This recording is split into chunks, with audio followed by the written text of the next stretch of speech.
আজ সারা বিশ্ব জুড়ে পালিত হচ্ছে অমৃত জল মহোৎসব। এর অঙ্গ হিসাবে গোমতী জেলায় প্রথমবারের মতো অত্যন্ত সগৌরবে ও সানন্দে উদযাপিত হলো বিশ্ব জল দিবস।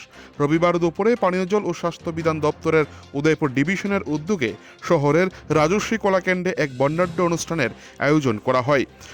প্রথাগতভাবে মঙ্গল প্রদীপ প্রজ্বলন ও তুলসী গাছে জল ঢেলে অনুষ্ঠানের শুভ উদ্বোধন করেন গোমতী জেলা পরিষদের সভাধিপতি দেবল দেবরায়।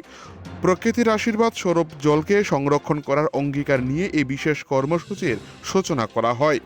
এছাড়া অনুষ্ঠানে সম্মানিত অতিথি হিসেবে উপস্থিত ছিলেন উদয়পুর পৌর পরিষদের চেয়ারম্যান শীতল চন্দ্র মজুমদার, কাকরাবন, মাতারবাড়ি ও টেপানিয়া পঞ্চায়েত সমিতির চেয়ারম্যান বৃন্দ, পানীয় জল ও স্বাস্থ্য বিধান দপ্তরের ঊর্ধ্বতন আধিকারিকগণ।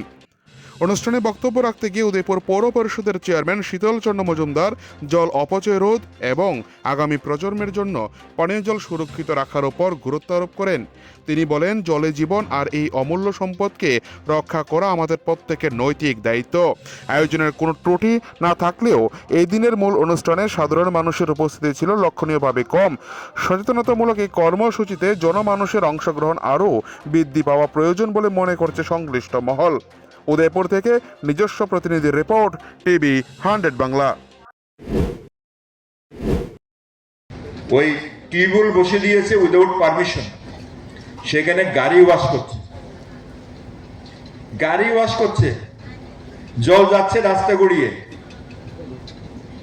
খেতে পাচ্ছে না, জল তৃষ্ণা নিবারণের জল পাচ্ছে না, গাড়ি ওয়াশ করছে। বলে গাড়ি ওয়াশকে হবে না? অবশ্যই হবে। তাহলে গাড়ি ওয়াশের জন্য জলটাকে আমরা সংরক্ষিত করতে হবে। কিভাবে? এই যে রেইন ওয়াটার হারভেস্টিং বলে গেছেন একটু আগে দিদিমণি, রেইন ওয়াটার হারভেস্টিং আপনারা জেনে খুশি হবেন। আজকের দিনে যখন একটা বিল্ডিং প্ল্যান পাস হয়, সে বিল্ডিং পাস হওয়ার সঙ্গে একটা লাইন লেখা থাকে, রেইন ওয়াটার হারভেস্টিং এর ব্যবস্থা রাখতে হবে, নইলে সে বিল্ডিং প্ল্যান পাস হবে না। তার মানে ওই বৃষ্টির জলটা ছাদ থেকে গড়িয়ে পড়বে বা চাল থেকে গড়িয়ে পড়বে, নিচে কোনো জায়গা থাকবে, সেই জায়গাতে এটা বড় ট্যাঙ্ক করে রাখবেন, সেই জায়গাতে এটা সংরক্ষিত হবে। সংরক্ষিত হলে যখন জলের দরকার হবে সেই জল আপনি ইউজ করতে পারেন, বাসন ধুতে পারেন, সেই জল দিয়ে আপনি গরু স্নান করেন, অসুবিধা কোথায়? আপনি বাইক ধোন বা গাড়ি ধোন, কোনো অসুবিধা নাই। এটা আমরা করছি না, ওইটা করছি না। কোনটা দিয়ে?